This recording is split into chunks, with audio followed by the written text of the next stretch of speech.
친구가 심정지로 쓰러진 응급 상황에서 병원으로 가던 중 조직폭력배들이 길 한복판을 막고 서 있어 갈 수 없는 절망적 상황. 간호사인 하윤은 20년 전 특임대 훈련을 떠올리며 그들에게 다가가 길을 비켜달라고 정중히 요청하지만 비웃음만 돌아오는 긴장의 순간 마침내 각오를 다진 하윤이 7명의 조직폭력배를 혼자서 제압하며 친구의 생명을 구하는 통쾌한 반전이 펼쳐집니다. 오늘의 이야기 시작합니다. 그 전에 잠깐 구독과 좋아요 눌러주시면 복 받으실 거예요. 24년 3월의 서울 강남 오후 2시경이었습니다. 평소와 다름없는 일상이 흘러가던 그 순간 저는 응급실에서 막 퇴근한 참이었죠. 39년을 살아오면서 간호사로 일한 지도 벌써 15년이 넘었는데 이런 일이 생길 줄은 꿈에도 몰랐습니다. 정민서와 함께 점심을 먹고 돌아오는 길이었어요. 민서는 제 절친이자 동창으로 강남에서 작은 미용실을 운영하고 있었습니다. 우리는 원래 모임처럼 한 달에 한 번씩은 꼭 만나서 서로의 안부를 묻곤 했죠. 그런데 갑자기 민서가 가슴을 움켜잡으며 쓰러졌습니다. 민서야, 민서야. 제가 다급하게 불러봤지만 의식을 잃은 채 반응이 없었어요. 맥박을 재어보니 매우 불규칙했고 호흡도 가빠지고 있었습니다. 간호사 경험으로 보아 심정지 증상이 의심되는 상황이었죠. 즉시 구급차를 불렀지만 이 복잡한 강남 한복판에서 언제 올지 모르는 상황이었습니다. 민서를 업고 가장 가까운 병원으로 향했습니다. 다행히 택시가 바로 잡혔고 기사분께 응급 상황임을 알리니 최대한 빨리 달려주겠다고 하셨어요. 하지만 막상 병원 근처 교차로에 도착하자 차량들이 모두 정체되어 있었습니다. 평소 같으면 금세 지나갈 수 있는 거리인데 이상하게도 모든 차량이 멈춰 서 있었죠. 기사님, 왜 이렇게 막히는 거예요? 제가 조급하게 물었습니다. 민서의 상태가 점점 악화되고 있는 게 느껴졌거든요. 얼굴이 창백해지고 입술이 파래지기 시작했습니다. 이런 상황에서는 1분 1초가 생명과 직결되는데 이렇게 길이 막혀 있다니요. 기사분이 앞을 가리키며 말했습니다. 저기 보세요. 뭔가 사고가 난 것 같은데 아니면 누가 길을 막고 있는 것 같아요. 저는 창밖을 내다보았습니다. 멀리서 보니 검은색 고급 승용차 몇 대가 도로 한가운데 세워져 있고 그 주변으로 사람들이 서 있었어요. 하지만 사고 현장 같지는 않았습니다. 오히려 의도적으로 길을 막고 있는 것처럼 보였죠. 아, 제발. 저는 민서를 꼭 안으며 속으로 간절히 빌었습니다. 20년 전 특임대에서 받은 응급처치 훈련이 떠올랐어요. 심폐소생술을 시행해야 하는 상황이지만 이 좁은 택시 안에서는 제대로 할 수가 없었습니다. 병원까지는 이제 고작 200m 남짓인데 이 거리가 이렇게 멀게 느껴질 줄이야. 시간은 계속 흘러가고 있었고 민서의 상태는 더욱 심각해지고 있었습니다. 더 이상 기다릴 수 없다는 생각이 들었어요. 저는 결심했습니다. 직접 나서서 길을 뚫어야겠다고 말이죠. 택시에서 내려 민서를 안고 걸어가기로 했습니다. 기사분이 걱정스러운 표정으로 괜찮으시겠어요? 라고 물으셨지만 더 이상 기다릴 수는 없었거든요. 민서의 호흡이 점점 얕아지고 있었습니다. 걸어가면서 앞쪽 상황이 더 자세히 보였어요. 도로 한가운데 세워진 검은색 벤츠와 아우디, 그리고 그 주변으로 양복을 입은 남자들이 서너 명 서 있었습니다. 그들의 복장과 태도를 보니 평범한 시민들이 아니라는 게 한눈에 들어왔죠. 특히 그 무리의 중심에 서 있는 한 남자는 다른 사람들과는 확연히 다른 분위기를 풍기고 있었습니다. 장도윤이라는 이름을 나중에 알게 되었지만 그때는 그저 무섭고 위압적인 사람이라는 인상만 받았어요. 키가 크고 체격이 좋은 데다가 값비싼 정장을 입고 있었습니다. 손목에는 화려한 시계가 번쩍거렸고 목에는 굵은 금목걸이까지 걸고 있었죠. 그의 표정은 마치 이 도로가 자신의 소유물인 양당당했습니다. 주변 사람들은 모두 입을 다물고 있었습니다. 차 안에서 내려와 상황을 지켜보는 사람들도 있었지만 아무도 나서서 항의하지 않았어요. 어떤 아저씨가 저기 길 좀 비켜주세요라고 조심스럽게 말했지만 장도윤의 부하 중 한 명이 뭐 하며 위협적으로 다가가자 곧바로 뒤로 물러섰습니다. 저는 민서를 더 꽉 안고 그들에게 다가갔습니다. 마음속으로는 떨리고 있었지만 친구의 생명이 달린 일이었거든요. 죄송합니다만 응급 환자가 있어서 병원에 가야 합니다. 길을 좀 비켜주실 수 있을까요? 최대한 정중하게 말했습니다. 장도윤이 저를 위아래로 훑어보더니 비웃는 듯한 표정을 지었어요. 응급환자! 그가 코웃음을 쳤습니다. 그게 우리랑 무슨 상관이야? 그의 목소리는 차갑고 거만했습니다. 마치 다른 사람의 생명 따위는 안중에도 없다는 듯한 태도였죠. 제발 부탁드립니다. 정말 위험한 상황이에요. 저는 다시 한번 간청했습니다. 민서의 맥박이 더욱 약해지고 있는 것이 느껴졌거든요. 하지만 장도윤은 오히려 더 비웃었습니다. 야, 이거 봐, 간호사라고 하니까 뭔가 대단한 줄 아나? 그가 부하들을 향해 말했습니다. 요즘 세상에 이런 순진한 사람도 다 있네! 부하들이 낄낄거리며 웃었어요. 그 웃음소리가 제 귀에는 마치 악마의 웃음처럼 들렸습니다. 주변 사람들도 저를 보고 있었지만 여전히 아무도 나서지 않았어요. 어떤 분은 휴대폰으로 상황을 촬영하고 있었고 또 어떤 분은 고개를 돌려버렸습니다. 그 순간 저는 무력감을 느꼈습니다. 이 넓은 세상에서 저 혼자 민서를 지켜야 한다는 생각이 들었죠. 마지막으로 한 번만 더 부탁드릴게요. 저는 목소리에 간절함을 담아 말했습니다. 정말 사람이 죽을 수도 있어요. 하지만 장도윤의 반응은 더욱 냉정했습니다. 그게 내 알바야? 여기서 꺼져! 그가 손짓으로 저를 쫓아내려 했습니다. 그 순간 제 안에서 뭔가가 끓어오르기 시작했습니다. 20년 전 특임대에서 받았던 훈련 그리고 그때 다짐했던 정의감이 다시 살아나는 것 같았어요. 더 이상 이런 식으로 당할 수는 없다고 생각했습니다. 민서를 근처 벤치에 조심스럽게 눕혔습니다. 다행히 맥박은 여전히 뛰고 있었지만 호흡이 점점 더 얕아지고 있었어요. 민서야, 조금만 기다려. 내가 길을 뚫어줄게. 저는 민서의 손을 꼭 잡고 속삭였습니다. 일어서서 다시 장도윤에게 다가갔을 때 제 마음가짐은 완전히 달라져 있었습니다. 20년 전 20대 초반의 저는 특임대에서 3년간 혹독한 훈련을 받았어요. 그때는 정의감에 불타서 세상의 모든 악과 싸우겠다고 다짐했었죠. 결혼하고 간호사가 되면서 그런 기억들이 점점 희미해졌지만 지금 이 순간 모든 것이 생생하게 되살아났습니다. 다시 한번 말씀드리겠습니다. 저는 장도윤을 똑바로 바라보며 말했습니다. 이번에는 목소리가 달랐어요. 떨리는 것도 없었고 오히려 차분하고 단호했습니다. 길을 비켜주세요. 장도윤이 눈을 가늘게 뜨며 저를 다시 살펴봤습니다. 뭔가 달라진 제 분위기를 감지한 것 같았어요. 하지만 여전히 비웃는 표정이었습니다. 야, 이 여자 진짜 끝까지 가보려고 하네? 그가 부하들에게 말했습니다. 좀 혼내줘야겠어! 그 순간 장도윤의 부하 중 한 명이 저에게 다가왔습니다. 덩치가 꽤 큰 남자였는데 저를 위협하려는 듯 어깨로 밀치려 했어요. 하지만 저는 이미 준비하고 있었습니다. 특임대에서 배운 기본 자세로 몸을 낮추고 그의 움직임을 예측했죠.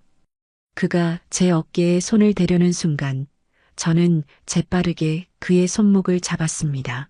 동시에 발목을 걸어 그의 균형을 무너뜨렸어요. 그는 예상치 못한 일에 당황하며 비틀거렸습니다. 저는 그 틈을 놓치지 않고 그의 팔을 뒤로 비틀어 제압했습니다. 모든 것이 3초도 안 되는 시간에 일어난 일이었어요. 주변이 순식간에 조용해졌습니다. 구경하던 사람들도 장도윤의 다른 부하들도 모두 입을 다물고 저를 바라봤어요. 장도윤의 표정도 확연히 바뀌었습니다. 처음에는 당황스러워했지만 곧이어 분노가 올라오는 것이 보였죠. 너 지금 뭐 하는 거야? 장도윤이 저에게 다가오며 위협적으로 말했습니다. 하지만 저는 이미 각오를 단단히 했어요.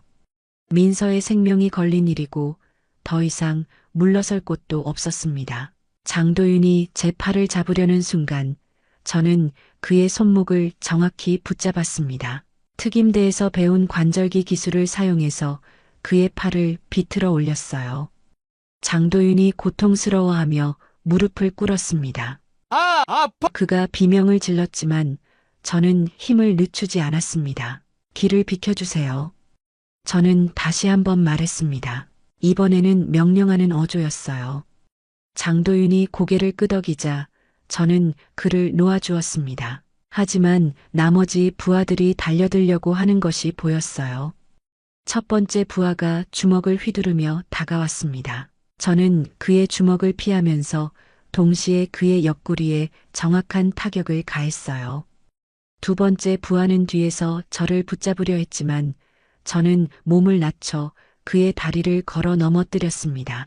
세 번째 부하는 겁을 먹고 뒤로 물러섰어요. 모든 것이 채 1분도 안 되는 시간에 끝났습니다. 장도윤과 그의 부하들은 모두 바닥에 쓰러져 있었고 저는 숨을 고르며 그들을 내려다봤어요. 주변 사람들은 박수를 치기 시작했습니다. 어떤 아저씨는 대단하다 라고 외쳤고 어떤 아주머니는 잘했어요 라고 소리쳤습니다. 장도윤이 일어나며 저를 노려봤지만 더 이상 위협적이지 않았어요. 오히려 당황하고 있는 것 같았습니다. 차들을 치워주세요. 저는 차분하게 말했습니다. 그들은 어쩔 수 없이 차량들을 도로 옆으로 이동시켰어요. 길이 뚫리자 곧바로 구급차가 도착했습니다.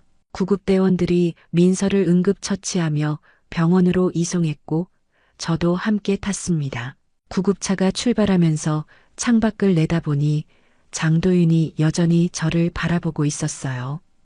그의 눈빛에는 분노와 복수심이 가득했습니다. 병원 응급실에서 민서의 수술이 진행되는 동안 저는 복도에서 초조하게 기다리고 있었습니다. 의사 선생님이 나오셔서 다행히 큰 위험은 넘겼습니다. 조금만 늦었어도 정말 위험할 뻔했어요 라고 말씀해 주셨을 때 그제야 안도의 한숨을 내쉴 수 있었어요.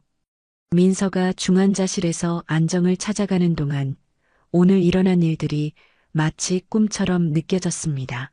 20년 만에 다시 사용한 특임대 기술들, 그리고 그 무서운 조직 폭력배들과의 대결.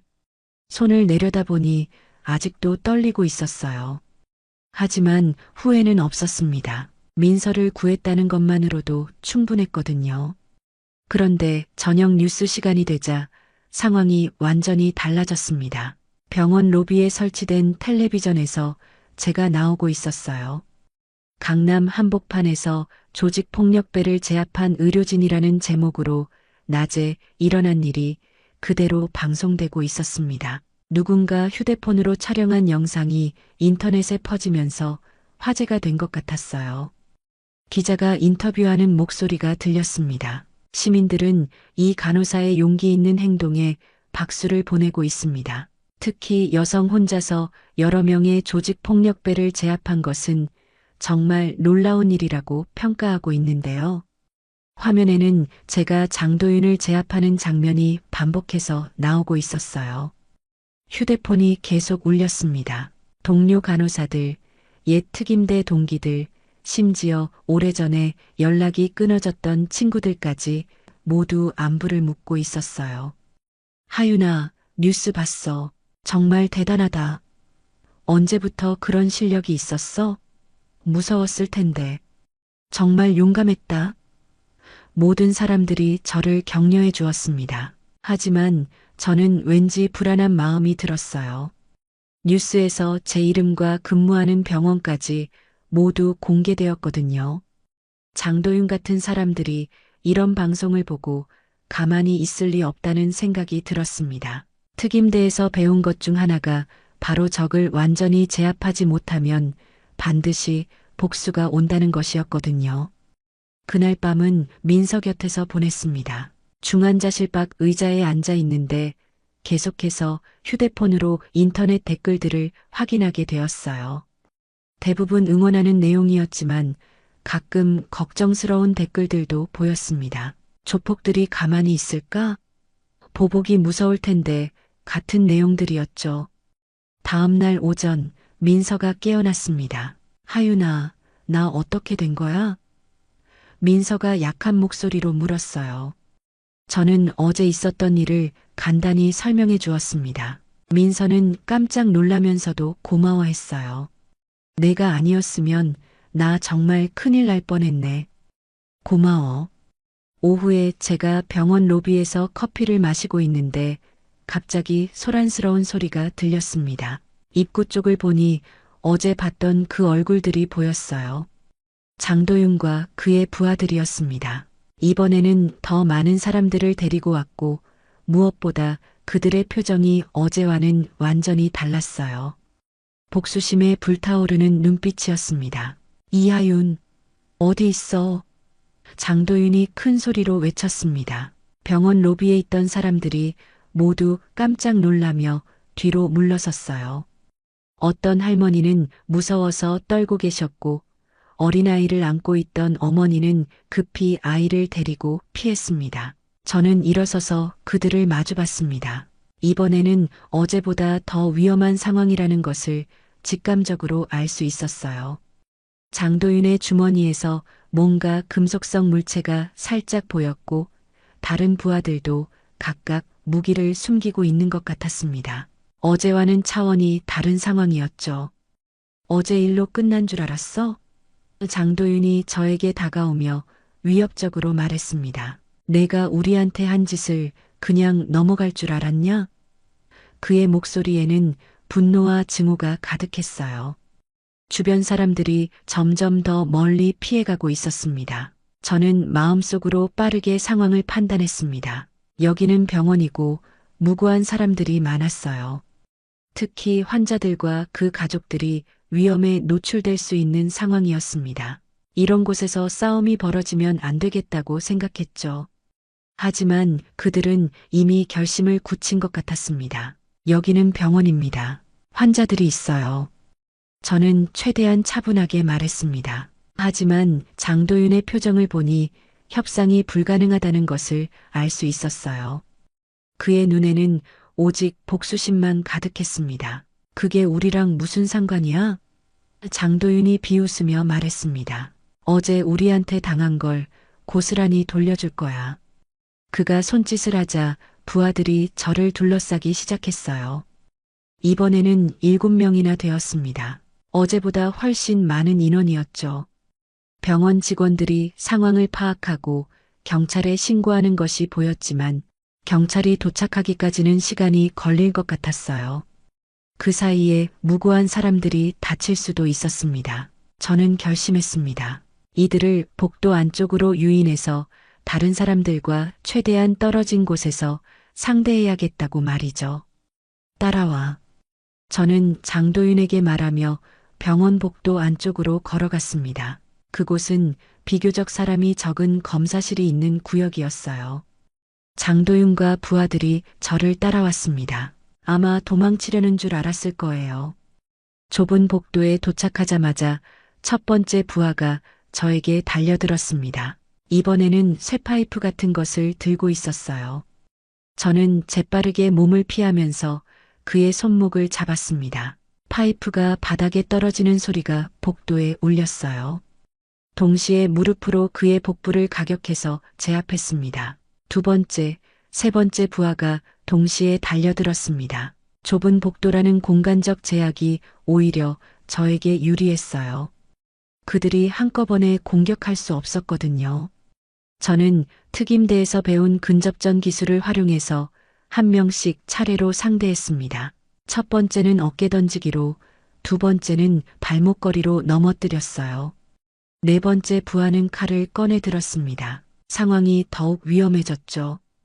하지만 저는 당황하지 않았어요.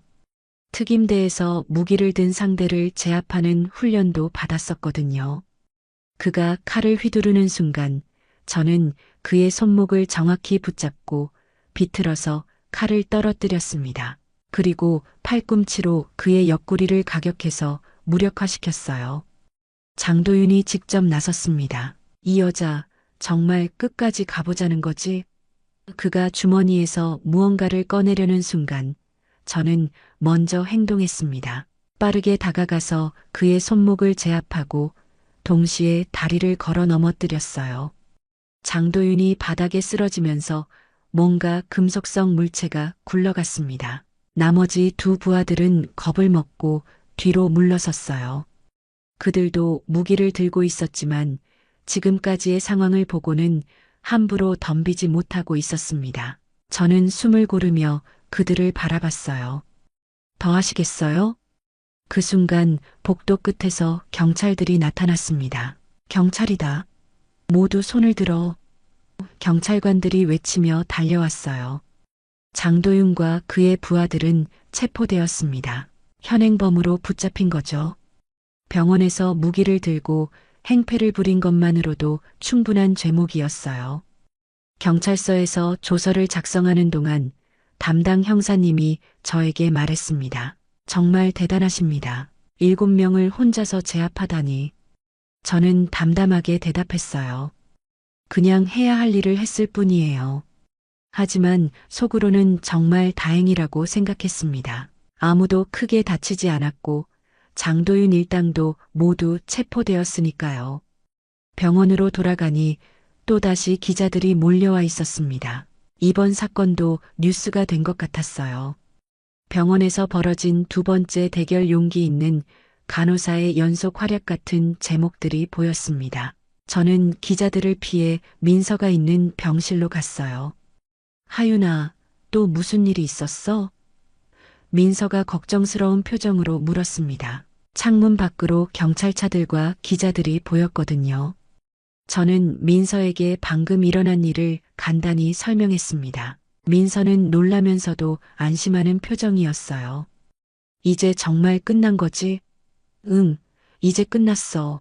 저는 확신을 담아 대답했습니다. 그날 저녁 뉴스에서는 장도윤 일당의 체포 소식과 함께 제 이야기가 다시 한번 크게 보도되었습니다. 전국적으로 화제가 되었고 많은 사람들이 저의 용기를 칭찬했어요.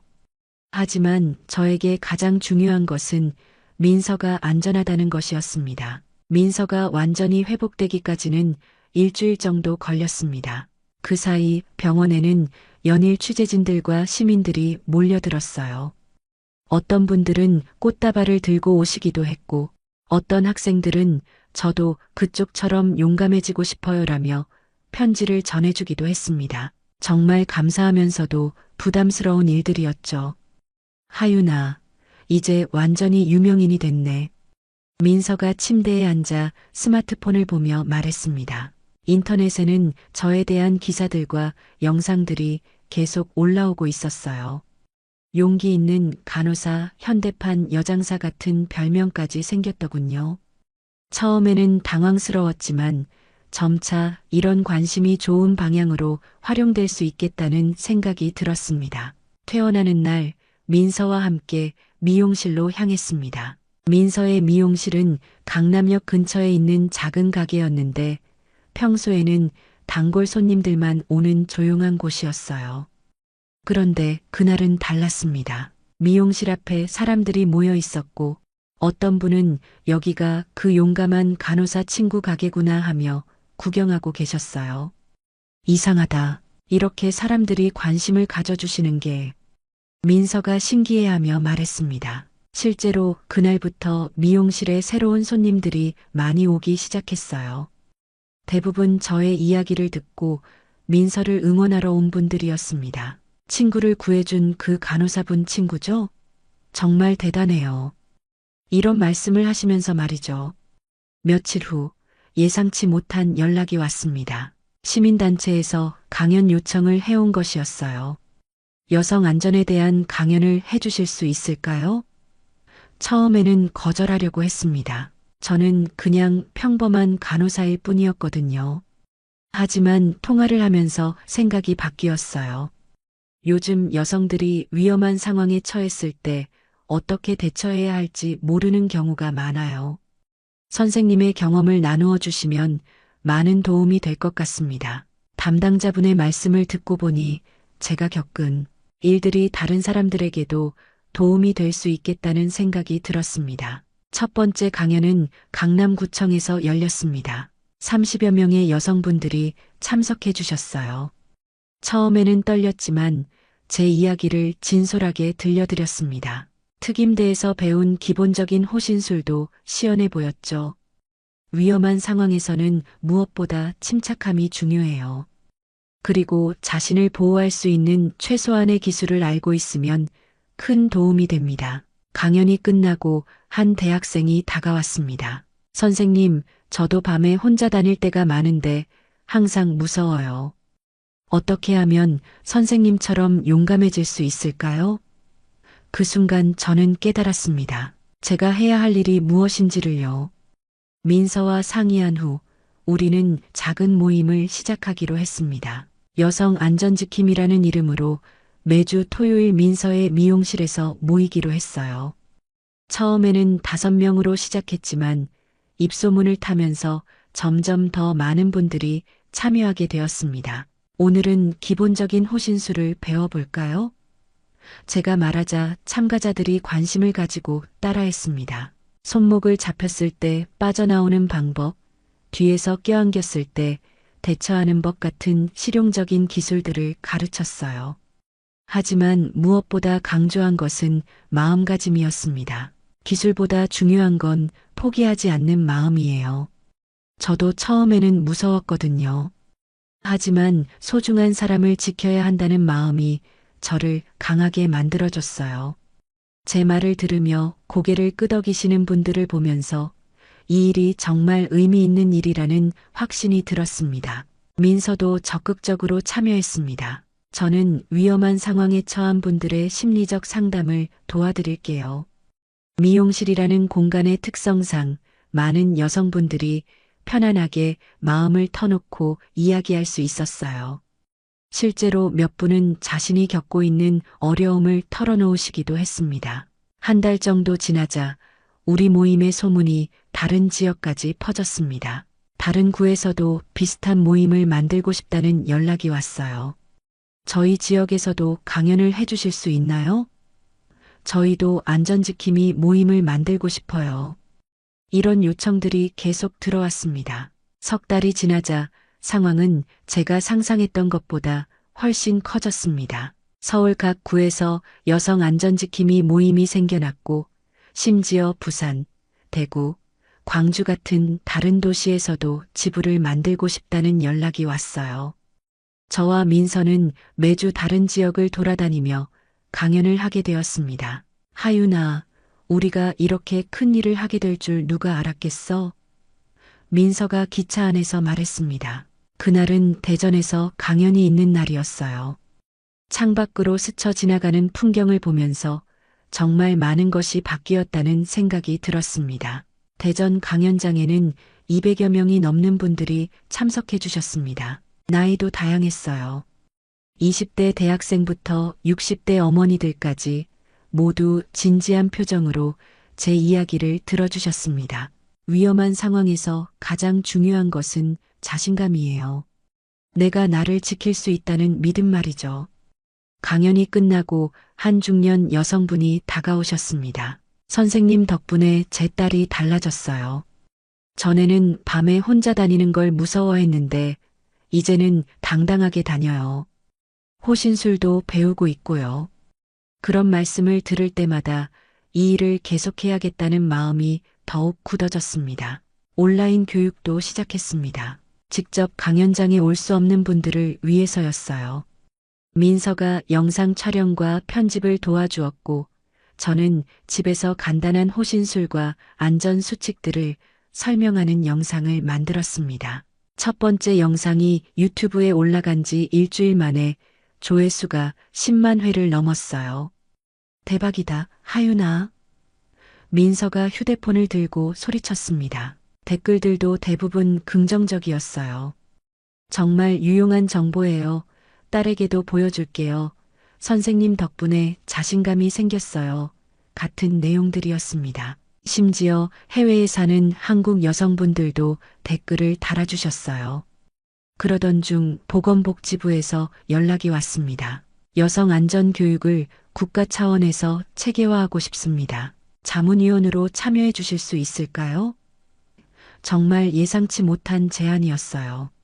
저 같은 평범한 간호사가 국가 정책에 참여하게 될 줄이야. 자문위원회 첫 회의에 참석했을 때의 기분은 지금도 잊을 수 없습니다. 교수님들, 경찰청 관계자들, 여성단체 대표들과 함께 앉아서 여성 안전에 대해 논의하는 것이 마치 꿈 같았어요. 이하윤 간호사님의 실제 경험을 바탕으로 한 교육 프로그램이 매우 효과적이라고 생각합니다. 회의 결과 전국 병원에 안전 간호사 제도가 도입되기로 했습니다. 응급실이나 야간 근무를 하는 의료진들을 대상으로 기본적인 호신술과 위기 대응 능력을 교육하는 것이었어요. 저는 이 교육 프로그램의 개발과 강사 양성을 담당하게 되었습니다. 하윤이가 정말 대단한 사람이 됐네. 민서가 감탄하며 말했습니다. 실제로 그 즈음 저는 여러 언론에서 올해의 여성 인물로 선정되기도 했고 시민단체들로부터 상도 받았어요. 하지만 가장 기뻤던 것은 실제로 도움을 받았다는 분들의 연락이었습니다. 어느 날 젊은 여성분으로부터 편지가 왔습니다. 선생님이 가르쳐 주신 방법으로 위험한 상황에서 벗어날 수 있었어요.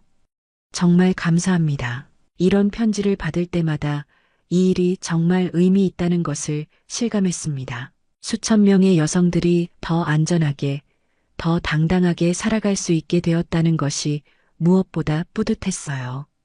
여성 안전지킴이 조직도 정식단체로 등록하게 되었습니다. 전국 15개 지부에서 매월 정기 모임을 갖고 온라인으로도 활발하게 소통했어요.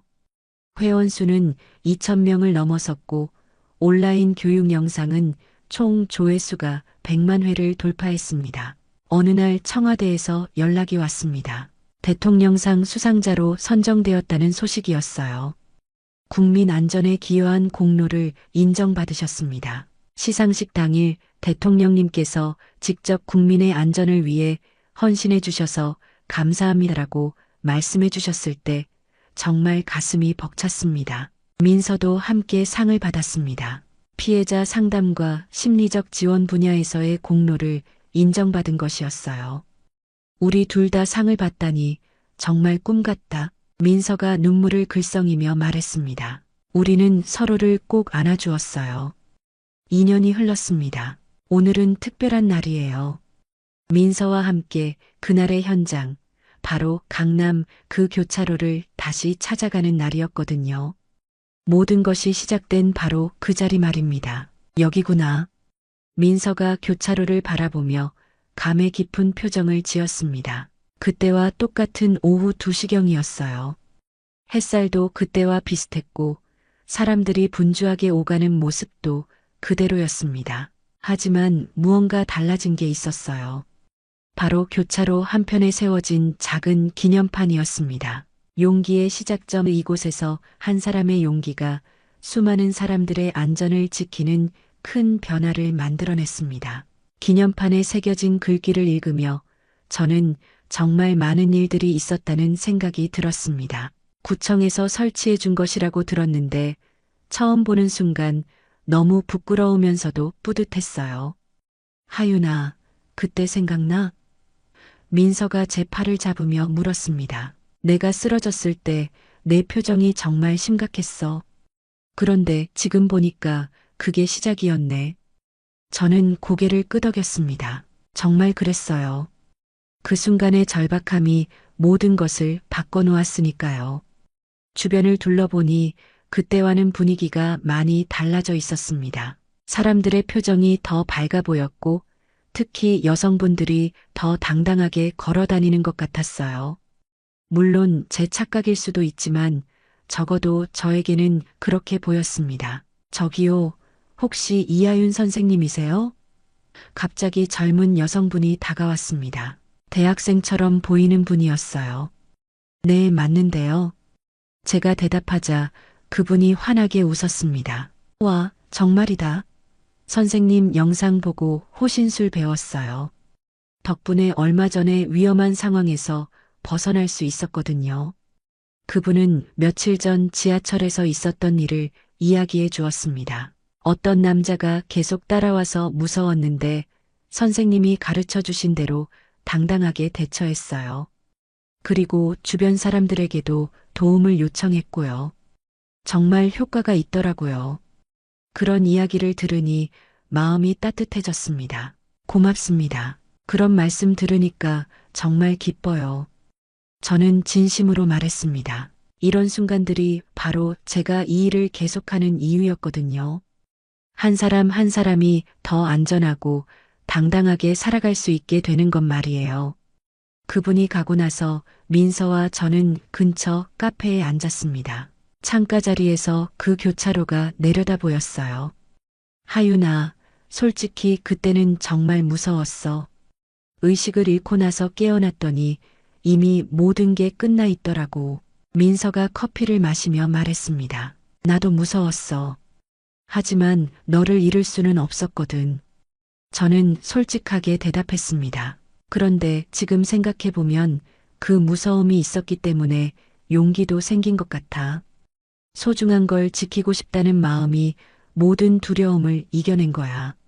민서가 고개를 끄덕였습니다. 맞아. 그리고 그 용기가 이렇게 많은 사람들에게 전해질 줄 누가 알았겠어?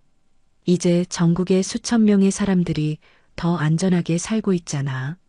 정말 그랬어요. 여성 안전지킴이 회원들이 보내주는 근황 보고서를 볼 때마다 뿌듯했습니다. 지난주에도 부산 지부에서 연락이 왔었어요.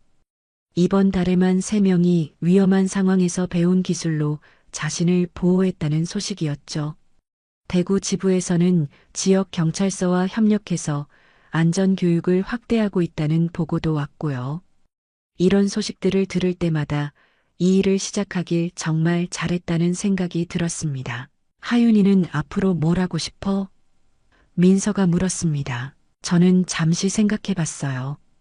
글쎄, 지금 하고 있는 일들을 계속하면서 더 많은 사람들에게 도움이 되고 싶어. 특히 아이들에게도 안전교육을 할 수 있으면 좋겠고, 실제로 요즘에는 초등학교에서도 강연 요청이 들어오고 있었거든요. 해가 서쪽으로 기울어가고 있었습니다. 우리는 카페를 나와서 다시 그 교차로로 걸어갔어요. 저녁 시간이라 사람들이 더 많았지만 교통은 원활하게 흘러가고 있었습니다.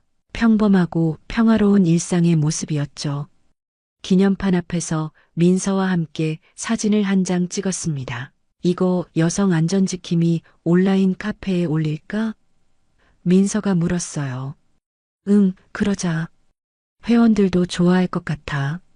저는 웃으며 대답했습니다. 사진을 찍고 나서 저는 기념판을 다시 한번 자세히 읽어봤습니다. 용기의 시작점이라는 문구가 마음에 깊이 새겨졌어요. 정말 그랬습니다. 이곳이 모든 용기의 시작점이었으니까요. 세상을 바꾼 건 단지 친구를 지키고 싶었던 내 마음이었어. 저는 민서를 바라보며 말했습니다. 그때의 절박함, 그때의 간절함이 이 모든 변화를 만들어낸 거였어요. 특별한 능력이나 대단한 계획이 있었던 것도 아니었습니다. 그저 소중한 사람을 지키고 싶었던 한 사람의 마음이었죠. 민서가 제 손을 꼭 잡았습니다. 고마워, 하윤아. 나를 구해줘서, 그리고 이렇게 많은 사람들도 구해줘서. 저는 민서의 손을 다시 꽉 잡았어요. 우리가 함께 했으니까 가능했던 일이야. 집으로 돌아가는 길에 휴대폰에 새로운 메시지가 와 있었습니다. 제주도에서 여성 안전지킴이 지부를 만들고 싶다는 연락이었어요. 저는 민서에게 메시지를 보여주었습니다. 또 새로운 시작이네. 민서가 웃으며 말했습니다. 그렇습니다. 끝이 아니라 또 다른 시작이었어요. 용기의 씨앗은 계속해서 퍼져나가고 있었고 더 많은 사람들이 자신만의 용기를 찾아가고 있었습니다. 그리고 저는 그 모든 여정의 시작점에서 가장 소중한 친구와 함께 서 있었습니다. 오늘도 귀한 시간 내어 끝까지 시청해주신 구독자 여러분 진심으로 감사드립니다. 오늘의 이야기가 마음을 울렸다면 구독과 좋아요, 댓글 부탁드립니다.